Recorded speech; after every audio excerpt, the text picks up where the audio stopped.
Good evening, ladies and gentlemen. Welcome to another episode of the Rogue Wave podcast, the frequency for all things pop culture and the disruptors behind it. We talk comics, movies, TV, and pop culture, and the rogues who create them every Wednesday night, 8 p.m. Eastern on Facebook.com/Rogue Wave Podcast and Twitch.tv/Rogue Wave Podcast.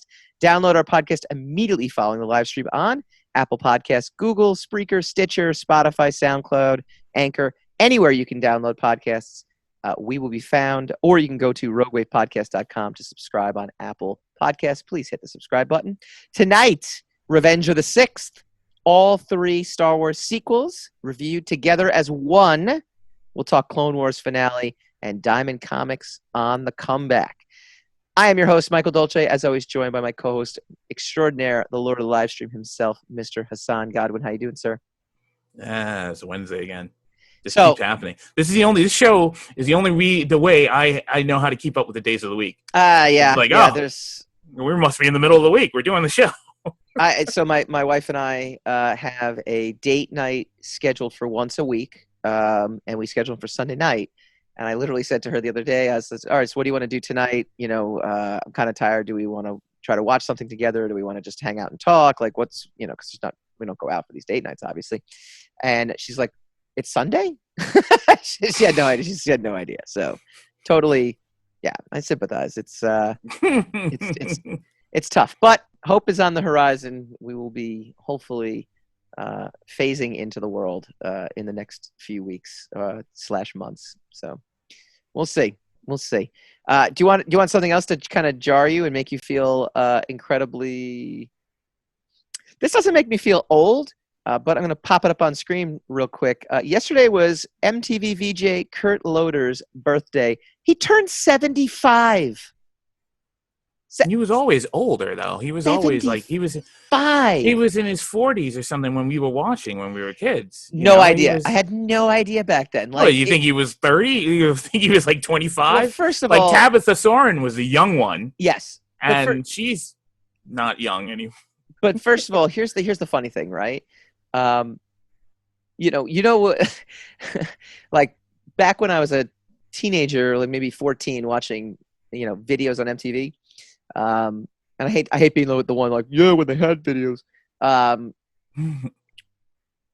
would look at these guys, age is a distorted thing, right? Like I remember being like, well, 23 is when I'll get married and have kids because that's old, So you have a distorted view on like what old is. You might look at somebody when you're like 14 and be like, what are you, 40? And turns out he was. But, at the same time, you don't have a conception of what anything. At least I didn't. I had no conception past like what 25 years old was when I was a teenager. I'll tell you something a little more messed up. Okay.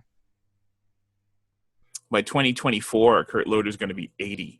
If he's still here. When I saw him trending on Twitter yesterday, I was like, oh, did he die? Oh, no, he's still there. Still going. 80-year-old Kurt Loder is a little more shocking to the system than 75. I don't know, 75. At this point now, I'm desensitized to Kurt Loder's age now. So when it says 80, I'll be like, you're the one who brought it up.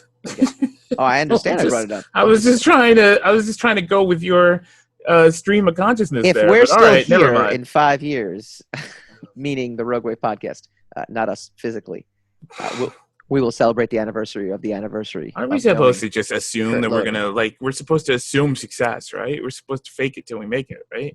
So we are successful already. And so we'll be here for another 20 years. We are almost, as a duo, we are 4 years in, and as me as a podcaster, I am almost 5 years in, so it's very, very exciting. But that is not I'm why almost 20 years in as a podcaster. If you want to, radio's not podcast. You could say radio, but it's not. No, it's a podcast. Okay. All right. Well, the folks did not come here to debate whether or not radio is a podcast or not. They came here to talk Star Wars. It is Revenge of the Sixth, which we kind of made up, or someone made up at some point because they couldn't decide Revenge of the Fifth or Revenge of the Sixth. So we're just jumping on the bandwagon. Cinco de Mayo is the 5th. Very good May point, 4th actually. is May 4th. Cinco de Mayo is the 5th. And then the 6th is Revenge of the 6th. Because we had to take a day off in the middle of Star Wars days because of Cinco de Mayo. So now we get revenge. Happy birthday to my cousin Leiden, who turned 4 on Cinco de Mayo, and also happy actual birthday for our former coworker and one of my best friends, Jared Cole, just had a daughter yesterday. So Cinco de Mayo. Just giving an actual happy birthday to Katerina, his daughter. We do this every week. We go through all the rage in the pop culture world. We call this Rogue Rage, and this is our Star Wars themed Rogue Rage. Taika Waititi to direct new Star Wars film. Disney usually saves a couple of announcements for Star Wars Day, May the 4th, and this year was no exception. Despite the global health crisis, Waititi, the filmmaker behind Thor Ragnarok and Jojo Rabbit, will direct and co-write a new Star Wars movie for theatrical release. Oscar-nominated 1917 writer Christy Wilson Cairns will pen the script. In January, The Hollywood Reporter broke the news that Lucasfilm was courting him for a new Star Wars film. So I haven't seen Jojo Rabbit. Have you seen that yet? Nope. I want to, because I've heard really great things, and obviously with the Oscar accolades, I would like to see that.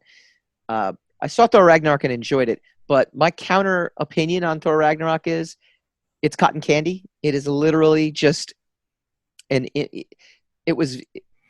I have no desire to really necessarily go back and rewatch it. It was a fun movie. I do look back on it. For some, it's like their favorite Thor movie, but to me, it's not a Thor movie. It's just a really fun Chris Hemsworth Hulk movie, as best as I could kind of describe that. And my concern... You're alone. You're alone on that. No. I know that's people who are legitimate I shall fans. Seek the preponderance argument and say that it's a very popular addition to the very Thor, popular. Yes. To the Thor franchise, in which case Thor everybody franchise, considers but not to the character. To the character itself. Who says? Says who? People who are longtime Thor fans. Who are people who are longtime in my Thor comic book fans? shop that were your comic legitimate? book shop. Who's so, he's like, it's great, so but it's not actually Thor. 6 guys.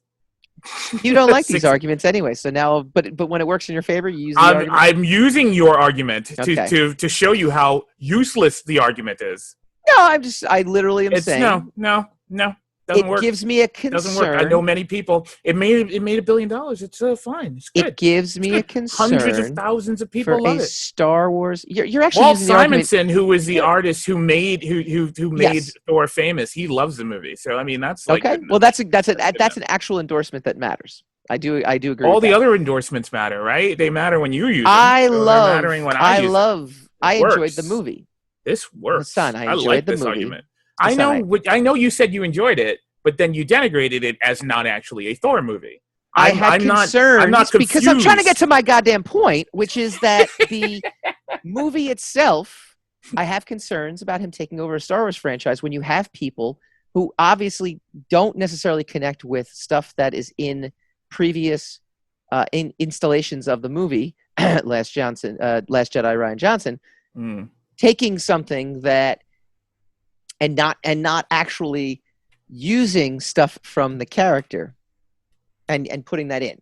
So that's my concern with him taking over a Star Wars film, which is what I would get to if you didn't ramble on some non-coherent point that made no sense and interrupted me. It made perfect sense. It was very coherent. A lot of people are understanding right now how coherent my point was. It was very incoherent. You were basically not letting me even get a sentence Well, that was the point. That was kind of my point. But Taika Waititi also did an episode blah blah blah blah. No point. So I mean, as pertains to you claiming that he doesn't really know how to navigate, he's already proven that he knows how to navigate the Star Wars universe. Yes, he has navigated in a directorial fashion, but not in a story-driven fashion. So it's going to be very interesting to see. Directing TV is different than directing a feature film. Boy. No, it just is. It just is. You're adding. I didn't say it wasn't. I just said, "Oh boy." I didn't actually say it wasn't. All right, because so it's then a shot what's your fired. Oh boy? I don't understand. It's kind of a shot fired. It's a point of fact. When you're brought in to direct an episode or two. I get you. I get what you're saying, but your previous argument was that he kind of had no affiliation with Star Wars when he came in, and then when he's coming in to do a Star Wars movie, and so that kind of concerns you. But it concerned me not. It's not that he doesn't have previous affiliation with Star Wars. He has shown that a franchise, if he's coming on to direct, It's not as if he's going to adhere closely to the basis. How do you for know, that. though? Because I watched Thor Ragnarok, and I thought Thor Ragnarok, while really fun movie. Do you really think those are all his ideas, and that he didn't get permission, or he didn't run it by the entire Marvel? Yeah, but the closely vetted Ryan Johnson ran it by Kathleen Kennedy, and we ended up with Last Jedi. So that's true, but I'm saying you cannot use Thor Ragnarok as an example of him going off book, right? Because he probably had to clear everything that he did in Thor Ragnarok for the MCU. So that's not technically a great example of him going rogue and making whatever Thor movie he wanted. He had, he lined that up, and he had the permission to do to make the changes that he made. Sure. And then that all the changes he did, he still very smoothly fitted into the Infinity Saga, so that it leaves us off at a right place, so that we could pick up the Infinity War right after that, right? So, which I think is when it comes down to vetting. When I think it comes down to vetting, I think is what ultimately the oversight is. Aside from making Thor a deranged, serial killer or something drastic to that end, I think when you sit there and say the tone and the right, but I mean, I enjoyed it as a Thor we don't even know what TD is going to be making a Star Wars movie about, right? Because supposedly the saga's over, so he doesn't have any characters that we know of that he can ruin, right? True. So it's just kind of, I can understand being a little concerned or whatever, but I'm more interested or intrigued than concerned, because it can't be. It can't be worse than what we were about to talk about. So, look, like I said, I enjoyed Thor Ragnarok. So, and from what I gather, Jojo Rabbit is an exceptionally well-made movie. So, from a filmmaker standpoint, I'm excited to see what he can bring. But I am also I have my antennas up. I definitely have my ears up, saying, I liked Looper. I enjoyed Looper as a movie, and I was excited for Ryan Johnson, and look what happened. And then some would argue it was a breath of fresh air. I will not argue that, but that's fine. That's up to them how they feel about it. That's The other bit of news, and this one I will completely be relying on you, is that the Clone Wars TV series, the cartoon series, the much lauded Clone Wars TV series, has come to an end.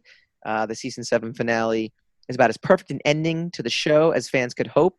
And that was ScreenRant.com's take on it. While it might not have answered every question.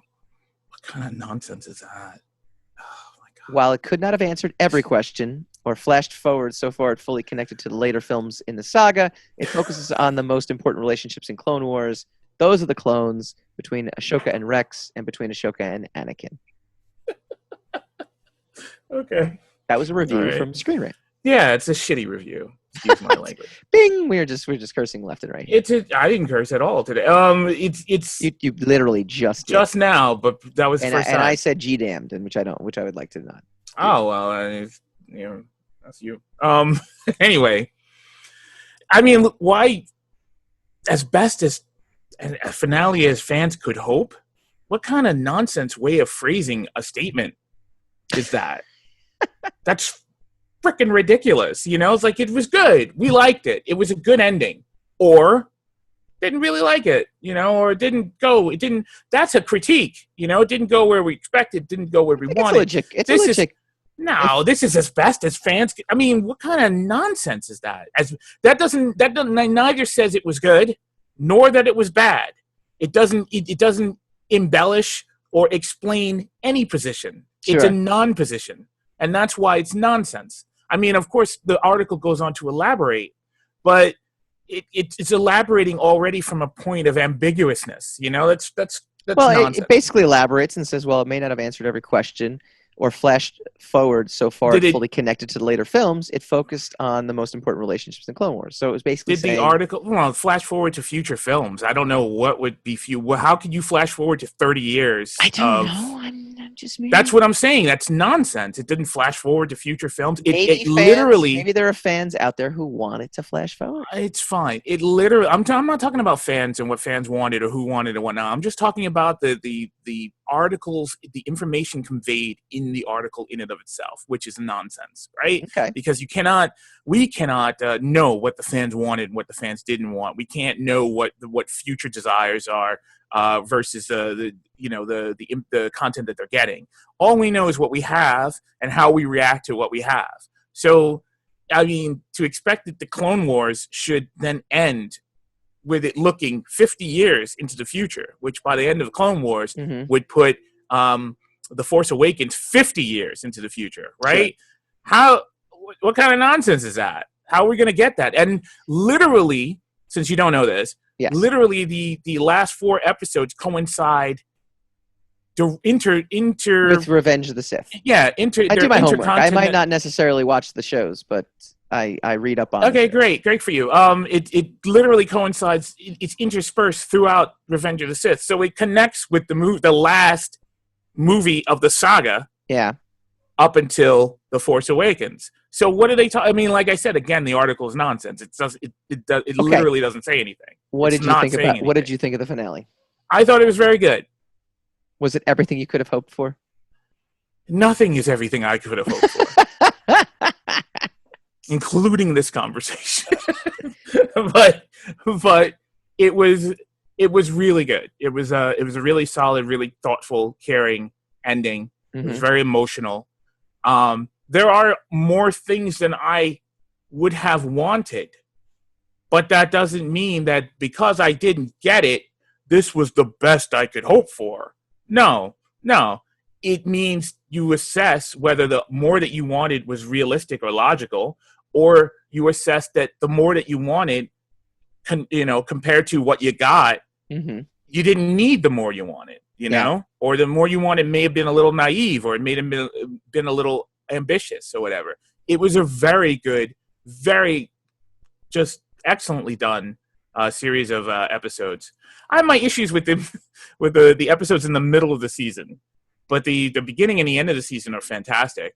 Yeah, and it coincides very well with the movies, with the saga, and it's good, especially if you're like me and you think the saga ended with Revenge of the Sith, which it did. So anyway, the saga ended? What are you talking about? The contemporary movies. That was Revenge of the Sith is the last movie in the saga. It is not the last episode, but it's the last movie in the saga. As far as I'm concerned. I don't. Chronologically speaking, it was the last movie made. All right, chronologically speaking, right. I said it's not the last episode, but it's the last movie. Right. They made. Okay. So it coincided with the last produced movie in the saga, as pertains to my opinion. With knowing other that, movies ain't movie. With knowing that Ahsoka is going to be in The Mandalorian, maybe. Rosario Dawson was cast. We kind of, we didn't. I saw Dave Filoni have a conversation about that, and he was kind of weird and ambiguous about it. So, yeah. I mean, it doesn't mean yes, it doesn't mean no, it doesn't mean anything. So, yeah, we could go ahead and yes. Yeah, so knowing that, what other tidbits should folks watch out for when they watch Mandalorian, Easter eggs, if you will, from the Clone Wars that we haven't gotten, that you would predict might be? There's not going to be much from the Clone Wars because the Clone Wars is 20 years before the Mandalorian, so there's not going to be a lot of holdover, with the exception maybe of Ahsoka. And maybe a couple of battle droids or something like that. I don't know how the Clone Wars would bleed into, because that era ended. The Republic era ended at the end of the Clone Wars cartoon. Yeah. And it went right into everything got bled out, and everything was flat grays and blacks, and the colors were the color palette was like totally tossed out at the end of Revenge of the Sith. And then we got the kind of gray and black and bland motif of the original trilogy. Yeah. Which was made to look like that on purpose, right? It was kind of run down, everything was depleted and dilapidated. So and then the aftermath of that, after Return of the Jedi, going into The Mandalorian, things are even a little worse as the galaxy supposedly tries to pick itself up, put itself back together, right? Yeah. So I don't know how much bleed over there's going to be from the Clone Wars era, from the Republic era into Mandalorian. But we'll see. I mean, it seems to be in good hands. They seem to be enjoying themselves. They seem to understand that they need to be faithful to at least the mythology, if nothing else, while making new characters. And the audience seems open to new characters when done in that way. So that's a good thing. All right. I think. Well, we've dished about the past, and now we're gonna do it one more time. Except Disney Plus released Rise of Skywalker on Monday to Disney Plus. Disney released Rise of Skywalker to Disney Plus on Monday. So we thought it would be amazing and exhausting at the exact same time if we were to review all three of the sequels as one whole unit, back to back to back, which I did watch back to back to back. So when we come back, we will give you a review and talk, did it hold up? Did it hold together? Did Rise of Skywalker save the franchise? Did Last Jedi save the franchise? Did this franchise need saving? Was there anything good about any of this stuff? We will give you our take when we come back.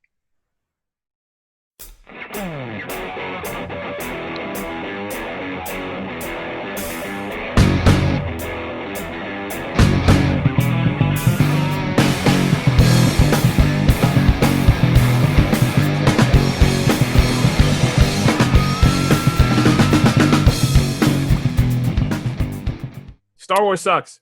Welcome back to the Rogue Wave podcast. This is our revenge of the sixth spectacular. Yeah, you're very feisty today. I'm not going to lie. We bring you the pop culture stuff you love to talk about and dive deep behind the rogues behind it. And you can go to roguewavepodcast.com to subscribe to our podcast on Apple Podcasts. If you're on Spotify, just follow us. You can look us up on Google Podcasts, Google Play, all that fun stuff. Please download, subscribe. Check us out coming to YouTube very soon. All right. I thought this would be fun, and I think it is. Look, it turned hold out on. Let me ask you, right? Because you did it, right? Yes. Was it beneficial? You sat. Let me give context to the audience. You sat through The Force Awakens, The Last Jedi, and The Rise of Skywalker in a sitting. Relatively. Relatively, right? I went to sleep and then. No, you got kids and stuff, so I know it wasn't back to back. But do you know what I managed to do? Do you know what I managed to do? What'd you do?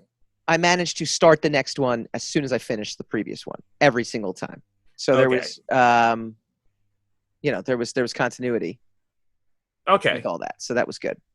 So you went from The Force Awakens right into The Last Jedi. Right into Last Jedi, yes. And then you went from The Last Jedi right into Rise of Skywalker. Okay. So what did you think? How was the experience for you? So first of all, it was very exhausting. I'm not gonna lie. It's gonna be when you watch like 9 hours worth of movie. It's gonna. Right, but I say this in it's an interesting context, right? Like I feel I could do.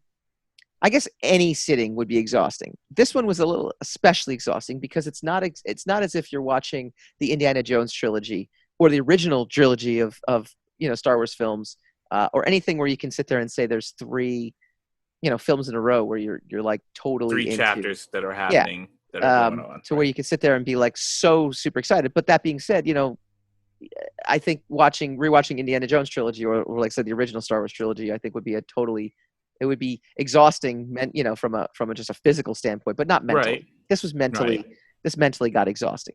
However, why is that, do you think? However, that being said, I found significant benefits to doing it, to viewing this as a whole versus individual movies. Now, when Last Jedi came out, you did the double screening of Force Awakens into Last Jedi, so you did this run, which is good.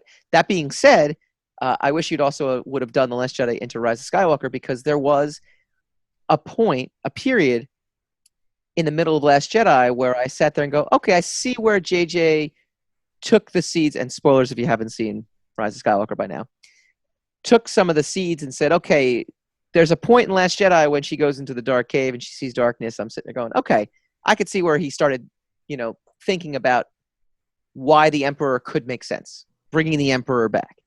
Whereas originally watching Rise of Skywalker, after not having seen Last Jedi in 2 years or something like that, you sit there and go, oh my God, this thing really came out of left field. It's still, the way he executes it still comes out of left field. But watching Last Jedi, I go, oh, darkness. Oh, okay, I see this. There's, I could see the points where he mined that concept to bring it and introduce it into Rise of Skywalker. The other thing watching it in succession did for me, and the reason I say you did the original Force Awakens into Last Jedi, never having seen Last Jedi before, so knowing what was to come, it gives you a different perspective. And seeing Rise of Skywalker and giving it, a different perspective, there's a lot to it where I can sit there and really fully kind of encapsulate myself in all three films, in all three chapters.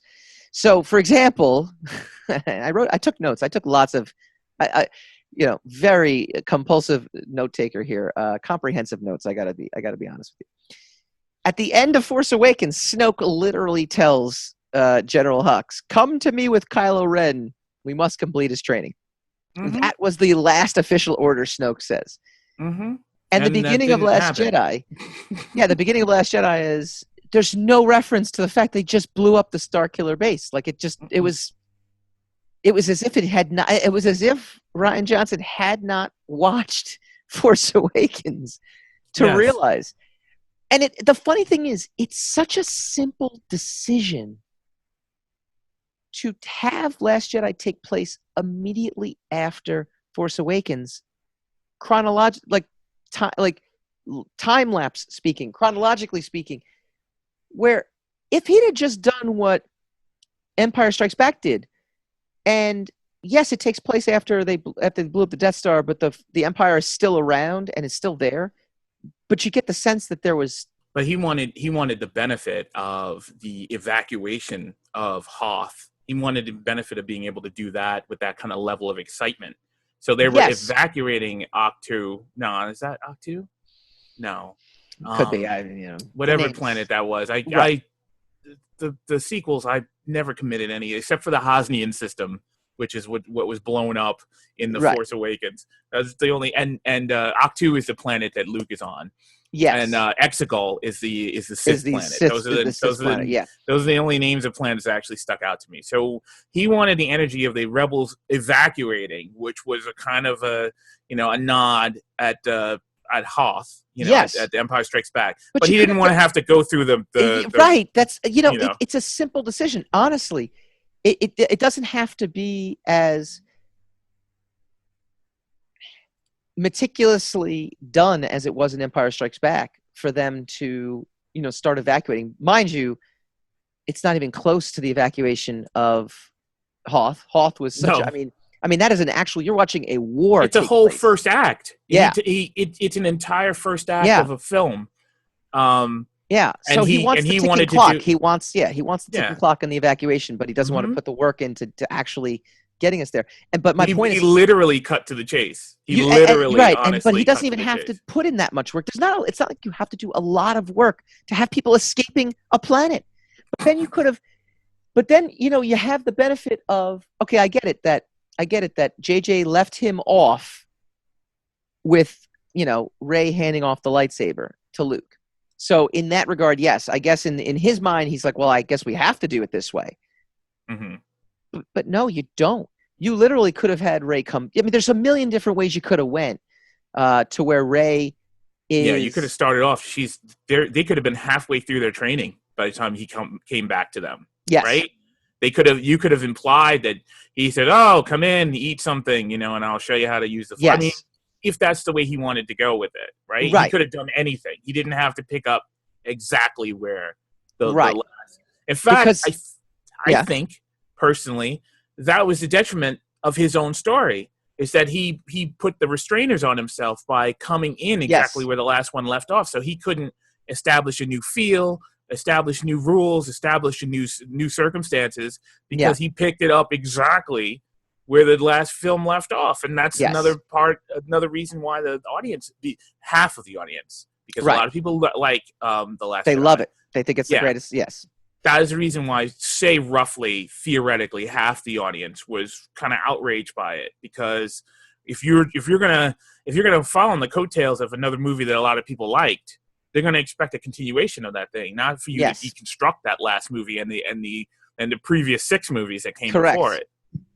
But go ahead. Correct, and that could have been avoided. That one simple decision could have been avoided. So it was interesting to see that. It was interesting to because again, knowing what was to come, I made it a point to really super pay attention to the very end of Force Awakens. Now, that being said, Last Jedi was a better film than all 3 of the films. Wasn't a great Star Wars film. Watching it again, it's my take on The Dark Knight. You know, yes, it's a fantastic film. It's just a terrible Batman film. I wouldn't call it a fantastic film because there were still so many things about it that were jarring to me. Which one? The Last Jedi? Last Jedi. But I would sit there and say, I meant The Dark Knight. I meant The Dark Knight was a fantastic film. But The Last Jedi is a better film than it is a Star Wars film. Yeah, it was actually, I enjoyed it a lot more. And I'll tell you right now, the scene where Kylo Ren is in with Snoke and Rey, you know, again, 3 years later, I know what ends up happening. I'm still kind of on the edge of my seat in that particular scene. There are scenes in Last Jedi that I sit there and go, wow, this is really, this is entertaining. This is well done. This is well executed within the confines of a movie that made no sense.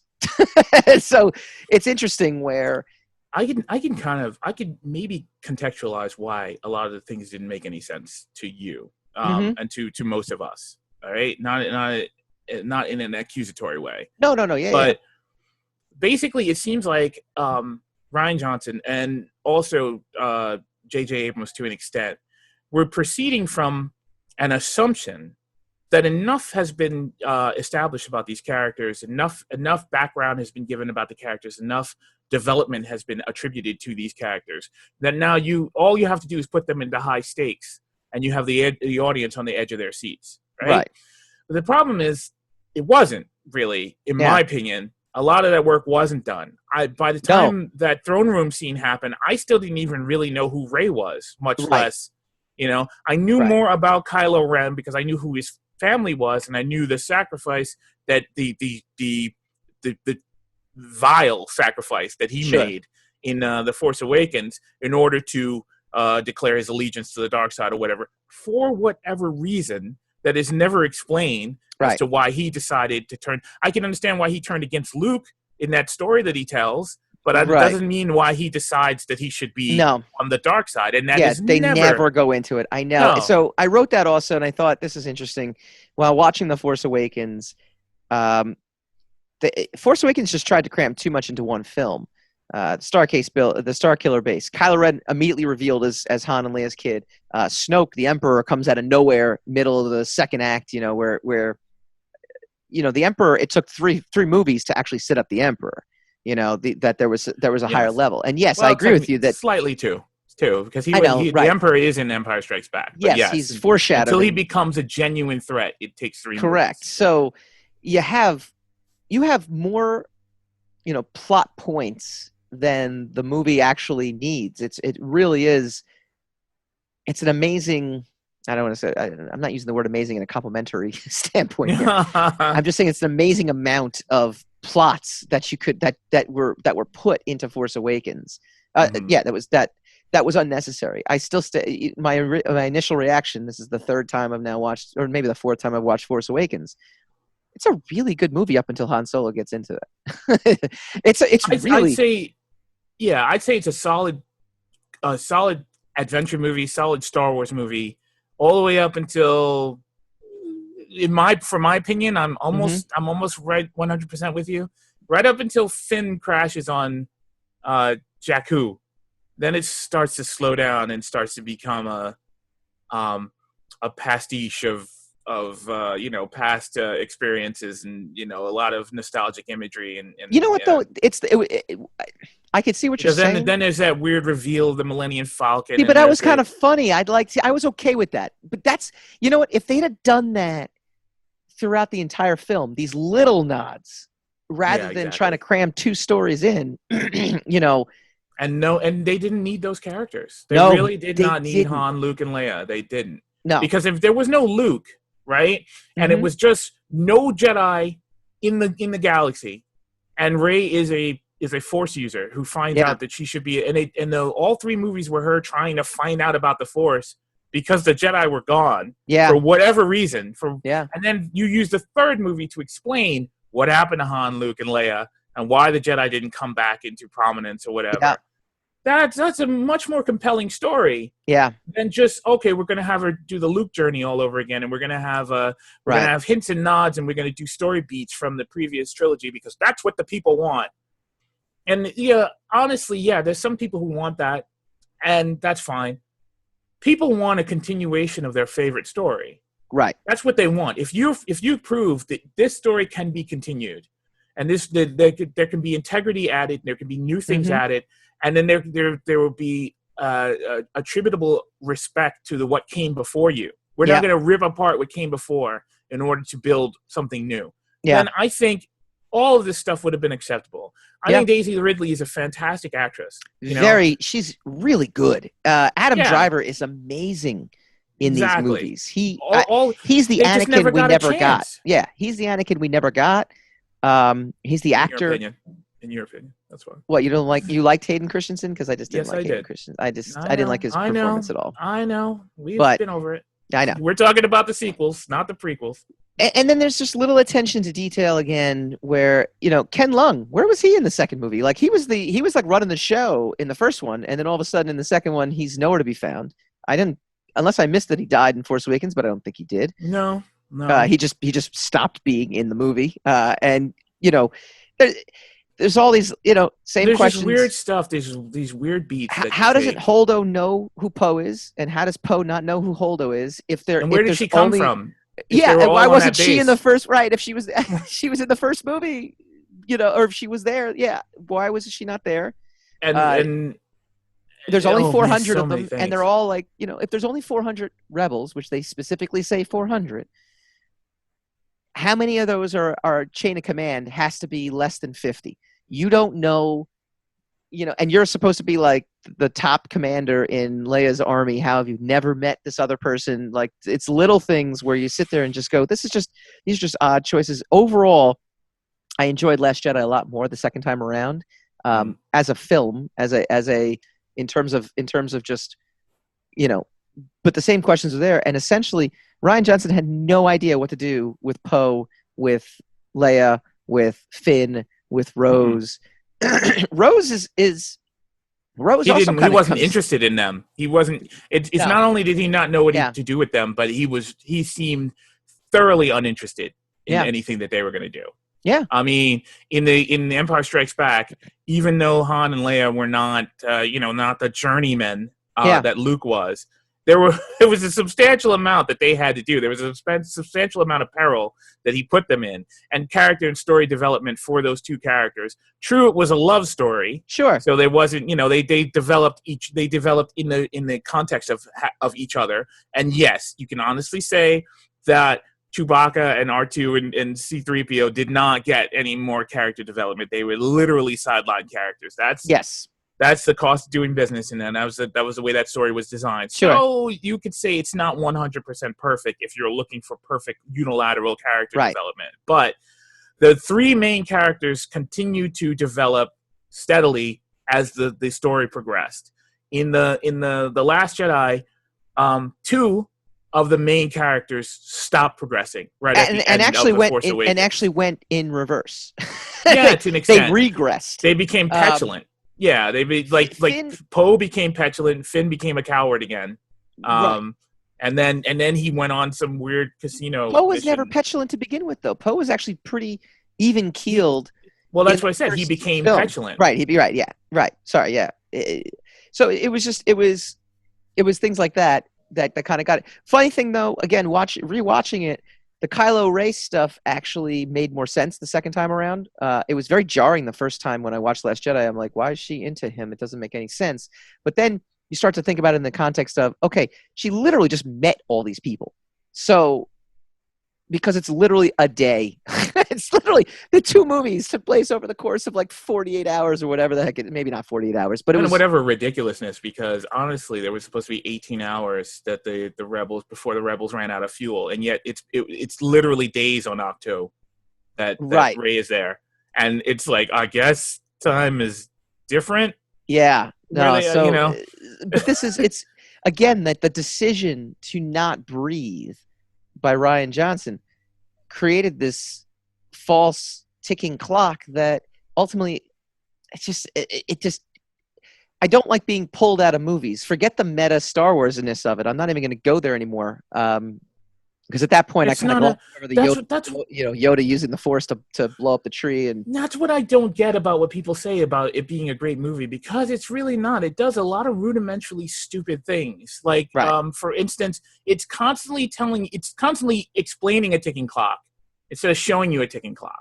Right? There are dozens of moments in the film where, especially one that stands out is at the end when they're on the Battle of Crete, that other planet I remember. And then, they do coverage of one guy goes, "We're running out of ships." Okay, we can see that. We don't need the dialogue padding for you to point to the audience. Oh, the situation is dire. Show a lot of people getting killed, and we'll be like, "Oh, this is bad." We got to get out of this. Moment in that battle too is still so. There's three moments. That doesn't make any sense in Last Jedi that are extraordinary in terms of like suspense. Like it's actually built me up to suspense. I mentioned the Snoke confrontation in the throne room, which again the suspense was fantastic. For me anyway. The Finn moment as well. The Luke battle I actually enjoyed, but again, it's one of those suspension of disbelief of just like I guess the Force you could just do anything with the Force. Yeah. And with no explanation that you can do it. You just can. You can track people through light speed. Why? You just can. Just use the Force. They figured out how to do it. Oh, I didn't know that was even I didn't even know it was a thing to think about, that it could be a thing or not thing. It just was. Oh my god! It was in Star Wars though. I mean, they were tracking the Millennium Falcon. That's how they found Yavin, which is which Leia says they're tracking us. So. I mean, it's not like it's an unheard of thing to be able to track people through light speed. So why it was so vexing to the Resistance, right? They were being tracked. It's like, what do? We don't know how to do. We don't know how to solve this particular problem. It's like, well, if you're a bunch of veterans of the Civil War, right? As a guerrilla war that you went up against the Galactic Empire, and you don't know how to deal with being tracked through hyperspace. That's right. Okay. Yeah, okay. No, I know. It's a very pretty. It's the thing I would say the sequels have way over the originals and the prequels is that they're very stylistically gorgeous movies, And I mean, like as far as I'm concerned, this is damning it with faint praise. It really is, and I don't make any apologies about that. The biggest contribution they made is that lightsabers cast light. Because if you watch the prequels and you watch the original movies, it was just so much that they could do to rotoscope those the light effect. Right. So they didn't have the except for when Yoda has a lightsaber because he's doing it all CG. Point, right? Exactly. Then the light actually reflects on Yoda's face, but everybody else is just it might as well be a stick because it was right. Right. So now in the woods where Rey is fighting Kylo and you can see the blue glow of her lightsaber on her and his red. That's a contribution. That's a stylized contribution. The look of it is just beautiful. The special effects, but that's because it's got the benefit of another 10 years effects development from the prequels. So you can't even attribute that as a genuine contribution because there was really nothing. There was nothing that you had to sacrifice to gain that technology, right? That you're standing on the shoulders of a whole bunch of other productions to be able to utilize the best production that money could buy. It better, as billion-dollar movies, it better look like that. That better be the way your blockbusters look. So really, we're talking about story. We're talking about characters. We're talking about like what is probably the greatest modern day fable, in pop culture history, right? Of Star Wars, right? you are going to take up the mantle of you assume to take up the mantle of the last you three would chapters. Think, yeah. I mean, you would think that it's not something you'd kind of half-ass. That's what I don't understand. That's why I don't get it. Like, I don't understand. Like, okay, especially The Last Jedi. The Last Jedi it commits crimes that outweigh all the other crimes, because all the criticism of The Force Awakens was that the movie decided to remake A New Hope, and didn't slow down to explain anything that was going on. It didn't attribute it didn't show any training for Rey. It didn't really explain anything what happened to Luke. It didn't explain what the First Order was, why there's a resistance while there's still a republic. It didn't bother to do any of that stuff. It was the anti-prequels, which was very funny that the biggest complaint is that it didn't bother to explain anything to us, where the biggest complaint about the prequels was that it explained too much. It over-explained, yes. Yeah, that it was went talking into about tax disputes and stuff. But that's world building, right? That's I mean, you could argue about the effectiveness of it, but that's world building. When you don't have that at all, you realize that it's a slippery slope, right? Yes. So then you have The Last Jedi, and you have dozens of slow moments where the story is supposedly breathing, and you go, okay, Ryan, now's your chance. Start explaining stuff to us. Start pointing things out to us. Start making corrections for the Force Awakens. Start training Rey so nobody can call her a Mary Sue anymore. Start explaining Luke so everybody understands why the Jedi weren't bad.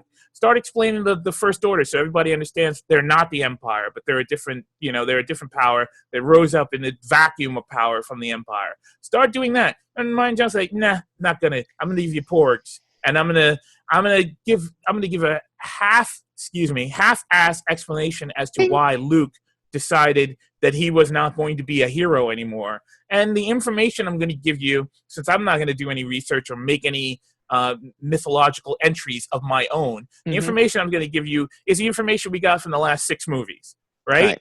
Which is the information that Luke had at the end of Return of the Jedi. He knew everything that he claimed were his motivations to Rey. So what happened between the 30 years from from Return of the Jedi to The Last Jedi that he just decided, I give up? Because he didn't learn anything new. Right. The argument could be that the emotional impact of losing Han and Leia's son to the dark side is and you didn't even lose Han. He did. No, he didn't. He lost. That's the other mistake. Right. That's the other mistake. If you're a storyteller and you're going to say your hero decided to kill a kid in his sleep, right? Could happen. Could happen. It's a possibility. You got to show us what he saw that made him make that decision. Yes. And then you let the audience go, yeah, I don't know. If I saw that, I might have had to make that decision. He just told you. He said, I saw the dark side in you. And that's the issue with he showed, he told instead of showing. And that's the big mistake. And it's a movie. It's not a book. Right. You're not supposed to do that in prose.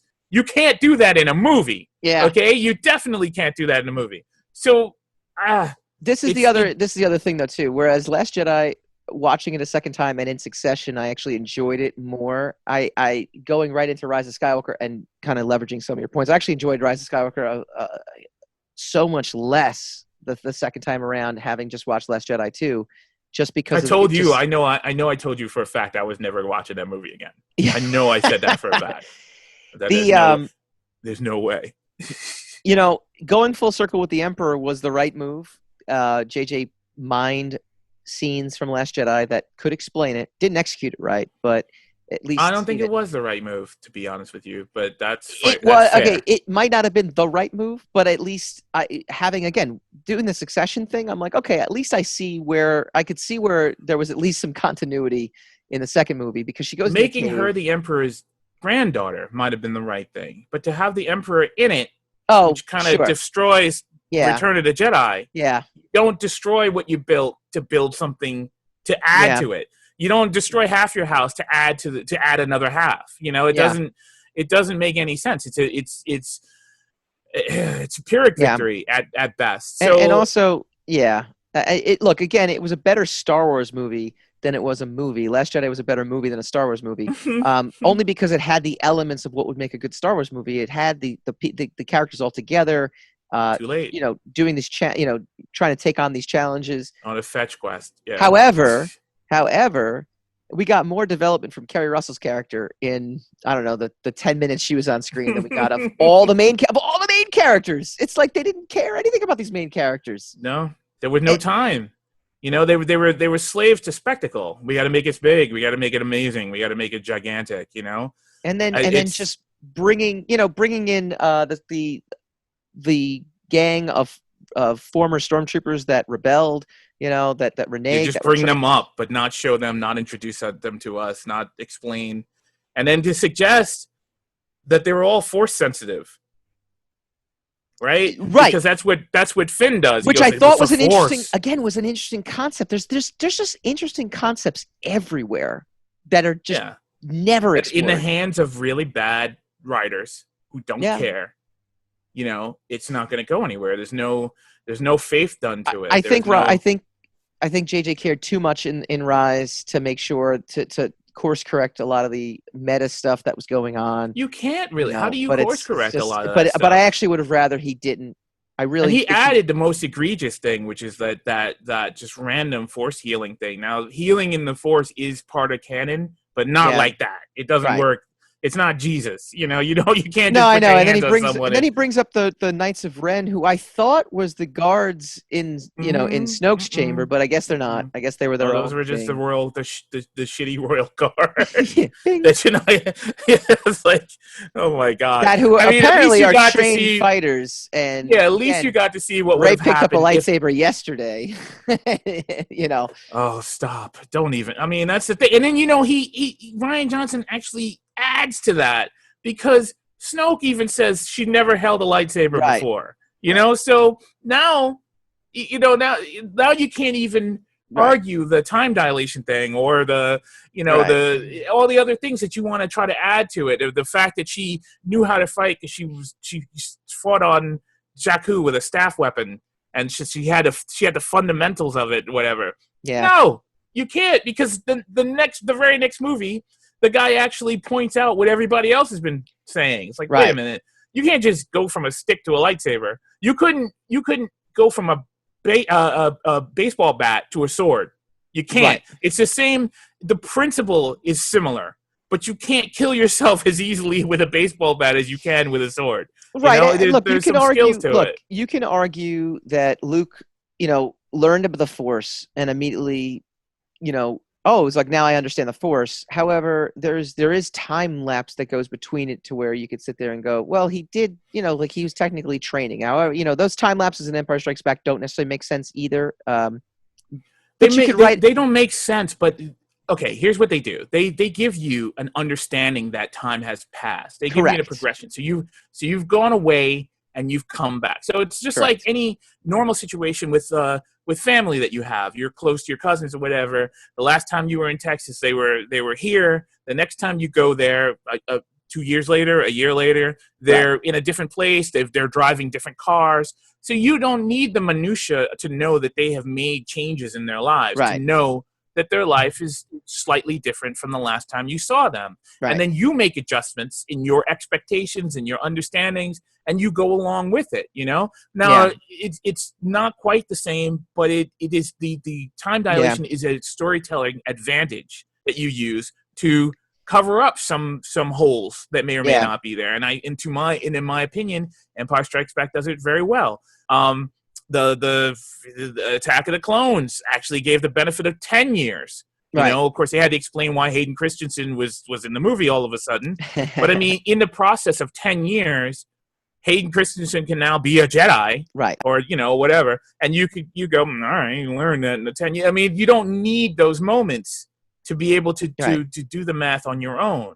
So if you don't give yourself a little bit of space, then you do, unfortunately, as a storyteller, have to explain things. Yeah. Right? And if you don't want to explain anything, then maybe don't make it a direct sequel to the previous film. I mean, it's rudimentary. Couple quick little notes too, as we're kind of running up against the break here too, though. Rise of Skywalker, to me, you mentioned the fetch quest. It just felt like a video game. the entire time. It's like, in order to get to the next level, you need to go here. And now you've accomplished this, and now you need to go here. And if it's Woody like, okay, had gone to the police, this would never have happened. Which again, I'm not like too angry about, but it was just something that I kind of noticed the second time around too. General Pride, again, who the F is this guy? I went and I actually looked up his Wikipedia, and there's an entire backstory with this guy. Wow, you actually did do homework. I told you I did homework, because I was like, maybe because all that stuff's gonna go in the books. Maybe being a Star Wars geek is and not being a Star Wars nerd is impacting my level of understanding. So I did some more research. So I jumped from geekdom to nerddom, and I delved deep. And they give this incredible backstory, and I'm like, and then I was looking, okay, did it happen in any of the major films? Did I miss it? Was he in like the original trilogy? Did they pluck someone from the original? That's what happens in the original, though. I mean, there's a lot of stuff that we know about the original stories that weren't in those movies, right? But yes, on the other hand, but the characters were actually set up in a way that you're not sitting there going, well, who's this guy? Yeah, I was going to say that the stories are done in such a way that you don't really need that information. And then everything else that's given is like an embellishment on it. It's not something that it's not knowledge you require. Right. It's just knowledge that that's kind of cool when you get it, as opposed to them doing that on purpose with this. And then saying, well, you'll find the knowledge that you really need in the books. So buy our books, and then you'll know things. Yeah. There's little things. It's not quite the way things work. A lot of people aren't going to do that work.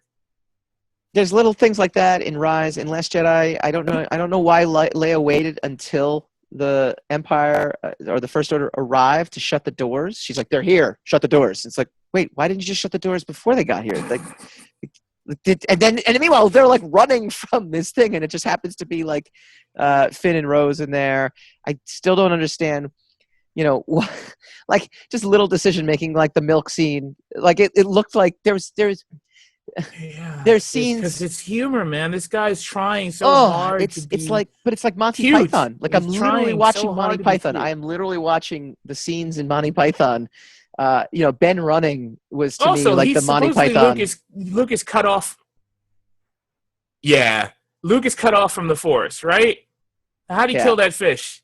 No average human being could have fished like that. I'm sorry, you're a superhero when you could do that. When you could jump when you could pole vault from one side of a cliff to another, and then use this gigantic spear to kill a huge fish. Yeah. And then what? I guess. How did he get that up to the? I mean, it's just the whole thing was not, and they show that, and you're like, oh yeah, well, Luke's a freaking ninja, so that's how he did that. And then later, moments later, they say, you're not using the Force. Like Rey says, I don't see you. You just cut yourself off from the Force. Well, okay. Getting back to the humor, right? Contradicts the scene we just saw. Getting back to the humor aspect too. I mean, he just picks these really strange times. It's this intense battle, and Kylo Ren has just taken over being the supreme leader, and he goes to Hux. And he's like, I want everything concentrated on the blow on those speeders. And then Hux goes, I want everything concentrated on the speeders. And Kyle looks at him like, dude, I just said that. Why would you? And I'm like, what are you doing? Like, it made no sense. It just made no sense. And the biggest question mark, of course, is, again, having watched it in succession, Poe references the fact that they did the distress call and no one showed up in Last Jedi. And I don't understand, except for the fact that Lando amasses the biggest fleet that any human being's ever seen in 15 minutes in The Rise of Skywalker. So I thought that was slash Endgame. The Rise of Skywalker / Endgame. So my review, as I started, it was exhausting. It was an exhausting watch. Let us never do this ever again. When we come back, we go spinning the racks.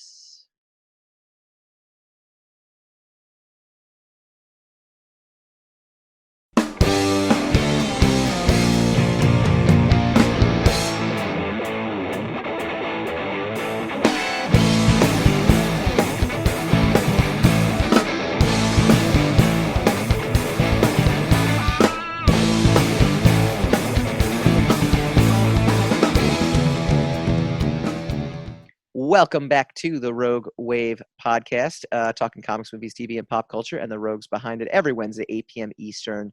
You can go to facebook.com/Rogue Wave podcast for the live stream, and twitch.tv/Rogue Podcast for the live stream, and then you can find us in all major podcasting apps. We are big fanboys of comics and graphic novels, and every week we like to bring you the inside info and the source material that will make its way onto the large and small screen, including Star Wars, which hopefully rebounds. We call this segment Spinning the Rex. Spin the rack, spin that rack. Marvel, DC, Image, and more, part of Diamond's May 20th shipping list. May 20th is the return to comic book stores that we've all been waiting for. Diamond has provided retailers a tentative list of titles planned to ship for a Wednesday, May 20 on sale. Their target date to resume its distribution services is from Newsarama, our friend Chris Arendt. Following its coronavirus shutdown, direct market retailer Ryan Higgins has shared the list on his Twitter account. Diamond told retailers that this list may be modified through the week, but will be finalized by May 1st. So it has been finalized already. DC Comics titles released during our pause in distribution will be included in the first shipment of new weekly products. So DC had recently signed deals with 2 new distributors to start shipping before Diamond services resumed. Those titles will be back. So if you look at the list, it's huge on the DC end of things, because I think they're basically backlogging anything that kind of had shipped out previous to this. But May 20th, it's resuming. May 15th, I think, is the official, phase 1 reopening of the country. And I think Diamond is reflecting, that hope. Obviously, things can always change, but this is a sign of positivity. I think this is a positive sign that we're going to be moving forward. Now, whether or not stores can open, I know in New York, May 15th is supposedly when some non-essential businesses can reopen. However, in New York City, I don't think like comic stores like Midtown will be, allowed to reopen. But upstate New York, they will be. California, they've already started reopening some beaches and some places in general. And I think they're really targeting May 15th to be the retailer opening. So that's a great sign for comic book stores in general. And there's some really good books that are shipping. A lot of the X-Men run stuff going on. There's some Flash stuff that's going on. I know that people have been talking about that on the message boards. What do you think? Your take? Are we dipping our foot in the pool here, getting things back to normal? So. I don't. My estimation of getting back to normal is probably a little more grim than you're looking for at this point. I don't think we're going to be normal for a long time. Mm-hmm. But I mean, yeah, if Diamond opens up again, then was all that consternation last month just panic fire? Where people are talking about the comic book industry is gonna implode. It's over. It's There are some. A month later, there's damage done. Definitely, there Yes, was definitely some damage done. But I mean, if it just opens up and then people start publishing again, people start distributing again, then the industry's not. I mean, how much damage could the industry have taken? Yeah, in a month. I think it's one of those things where, because of the nature of the virus itself, the fact that it was brand new, the fact that it was so contagious, it put people in a panic state. It was dramatic death. It was dramatic panic. And now that time has elapsed, people have been home for 2 months now. Essentially, by May 15th, that would essentially be 2 months. March 17th was, at least for us in New York, when it was the stay-at-home order. I think there's enough time that has passed. People have been allowed to process this, and yeah, I think every day when you just didn't know what this virus was, what it was capable of. I just read an article that says you cannot get it twice now. Scientists in Korea have actually now proven that you can't get a relapse of it. So once you had it and get over it, you're now immune to it. So and that could change too, but they've now released, these doctors have now released this definitive statement. That's not what anybody I hear has been saying. But literally just read the article today on MSNBC. So it's something that was out. And again, just to show you how the news media has has added to this crisis. I was literally watching a recap. Not watching. I was reading a recap of coronavirus articles because I'm trying to get a grip on, what the new normal is and how soon can we get to this new normal without impacting, the general population. In the exact same, thing, there's like these doctors believe the virus is weakened, and underneath it, and at the very same time, these doctors believe it's only going to get worse. And I'm like, well, now it's like you're reporting all these stuff that we don't know. You're interviewing people in mid, right? But if they only took one point of view, though, then that's propaganda, right? That's an agenda. Understood. I mean, if they introduce the doctors and say it's all just going to get worse, then that's just as propaganda. I think it's more of an observation of how much quote unquote news we have, and the business model that you need to continue to pump in content to the point where now. So it's like they have to write about this stuff. Your mentality shouldn't be that I don't like this news. I can just go get better news from someplace else. That's bad. That's what's been costing us a lot of our integrity and a lot of the truth lately. It's like, well, I don't like this news, so I'm just going to get the news that I want from someplace else. Right. And that's why we are in a place where we have to constantly keep vetting all the information we have through 5 to 6 to 10 sources before we could use that as actual genuine information. It's also the state of the gatekeepers, to where there are no gatekeepers anymore, to the point where you can make a lot of money pumping. You can't. No, I'm not saying I'm not offering a solution to it. I'm merely observing the fact that there's so much information out there, and there is a monetary incentive to pump more information into the system. So, to your point, yes, you can choose which news you want to read. The demand for bubble news, right? News that I want to hear, goes out, and then people supply the demand, and then they get paid for it. They get monetarily, compensated for providing a bubble for the people, instead of.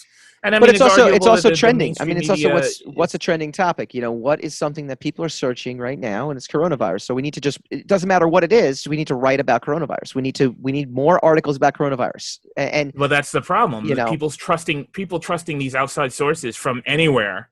Right. As opposed to the direct line. Like, okay, maybe you don't trust MSNBC, right? Right. But you should trust the CDC, right? So information coming directly from representatives of the Center for Disease Control. But that's the funny part, though, right? Yes, I would agree with you to an extent, but then I'm also reading stuff where some people are, well, it's not coming from the CDC. It's like this came from the CDC. But that's that's all the misinformation that you're hearing. But that's my point. That's all the misinformation that you're getting. Right. That's why you go to the source. That's why you go to the CDC. If what you're reading is actually sourced from the CDC. Do you know what I'm saying? And that's where it gets very super. And so as opposed. But that's what I'm saying. When you get a representative directly from the CDC and they're talking, you could probably appreciate that news is genuine news, right? As opposed to some article that mentions slightly something that someone who is a cousin of someone who works at the CDC might have said at a dinner party. Right. But you yourself have to be discerning in what kind of information you're digesting. Yep.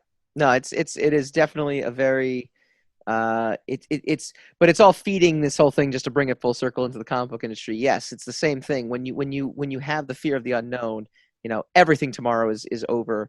A month from now, a month from now, we don't know what it's going to look like. I'm going to lean on the positivity and lean on the optimistic side of things, that things will continue to get better, and deaths and hospitalizations will continue to go down, which is what we're seeing, and that's a good thing. It's not, in New York, in this state, it's going up, and other places in the country. The death rate, but not the hospitalization rate. The hospitalization that's rate going up too. Seems to fall.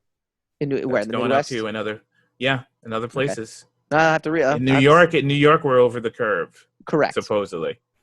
Correct. But other places, there are new hotspots popping up.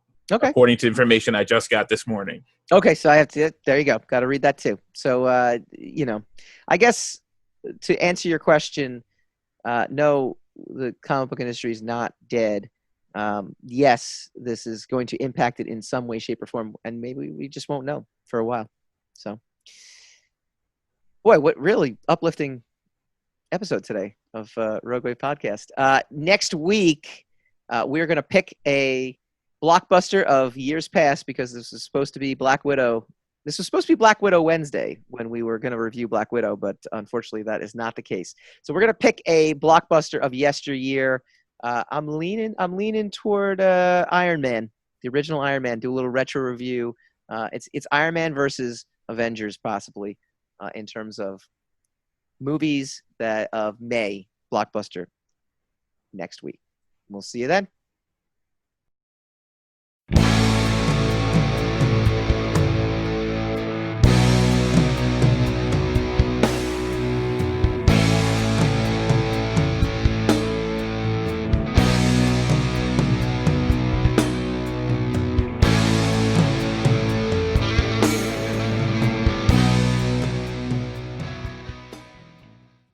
Rogue Wave.